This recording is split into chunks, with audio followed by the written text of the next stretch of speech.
வணக்கம்,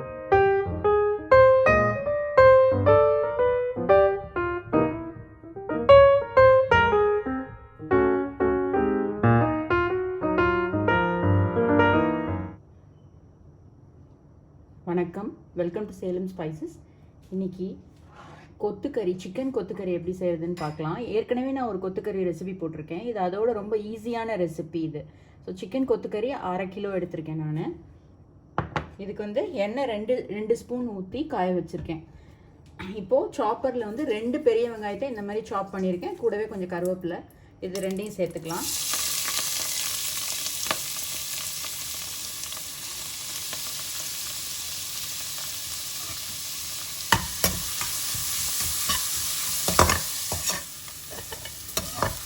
வெங்காயம் 2 நிமிஷம் நல்லா ஃப்ரை பண்ணியாச்சு. ஸோ 1/2 டீஸ்பூன் அளவுக்கு இஞ்சி பூண்டு பேஸ்ட்டு அது போட்டுக்கிறேன்.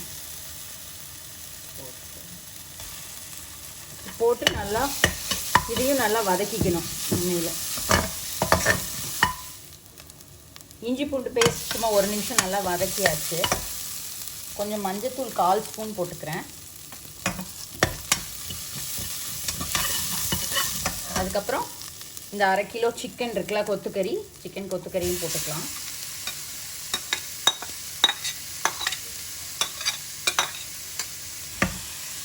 தண்ணிலாம் எதுவும் ஊற்றாமல் இதை வந்து நல்லா வதக்கிக்கணும். நான் கொஞ்சம் உப்பு போட்டுக்கிறேன், ஒரு 1/2 ஸ்பூன் போட்டுக்கலாம்.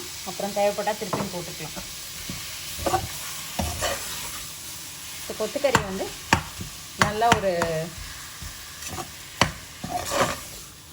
5 நிமிஷமே நம்ம வந்து நல்லா வதக்கலாம். லோ ஹீட்டில் வச்சுக்கோங்க.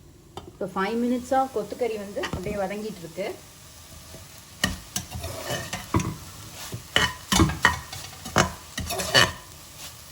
இப்போ இதில் தேவையான மிளகாத்தூள் போட்டுக்கலாம். அவ்வளோதான், மசாலா ரொம்ப கிடையாது இதுக்கு. 3/4 ஸ்பூன் மிளகாத்தூள், தனி மிளகாத்தூள் போட்டிருக்கேன். காஷ்மீரி சில்லி பவுடர் ஒரு 1/2 ஸ்பூன் போடுறேன். அது வந்து ஆப்ஷனல் தான், அது ஜஸ்ட்டு கலருக்காக தான் அந்த மிளகாத்தூள் நம்ம போடுறது.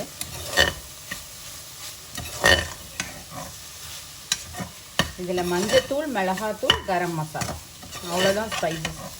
மிளகாத்தூள் போட்டேன். தக்காளி வந்து சாப்பரில் போட்டு வச்சுருக்கேன், ஒரு தக்காளி. அந்த தக்காளியும் இப்போ நான் போட்டுக்கிறேன். இந்த மாதிரி நல்லா மேஷ் பண்ணிக்கோங்க. இல்லை நீங்கள் மிக்சியில் ஒரு அடி அடித்து போடுறதுனால போட்டுக்கலாம்.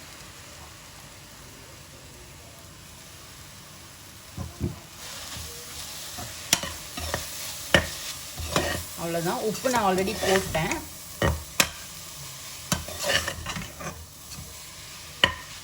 ஜஸ்ட் இது இப்படியே ஒரு 2 நிமிஷம் இருக்கட்டும்.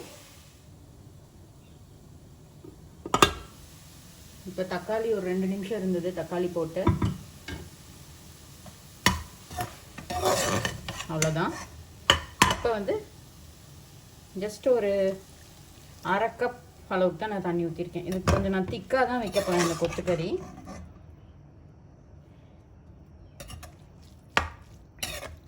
இன்னும் கொஞ்சம் தண்ணி ஊற்றிக்கலாம்.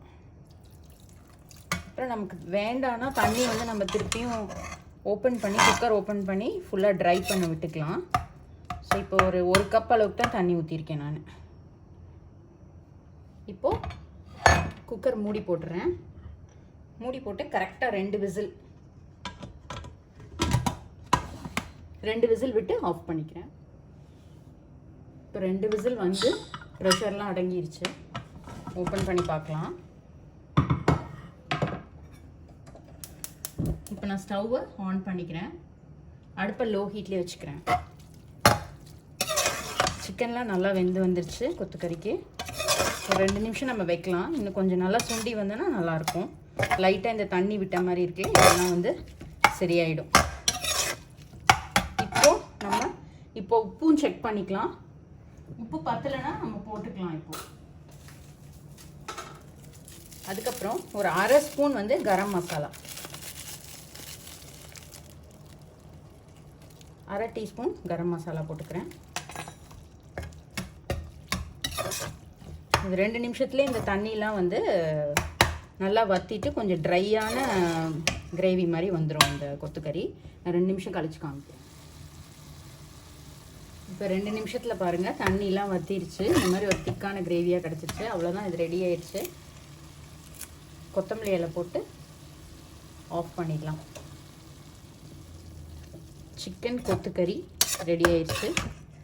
இது வந்து பூரி, சப்பாத்தி, நான், புல்கா எல்லாத்துக்கூடயும் ரொம்ப நல்லாயிருக்கும். நீங்களும் இந்த ரெசிபி ட்ரை பண்ணி பாருங்கள். தேங்க்ஸ் ஃபார் வாட்சிங்.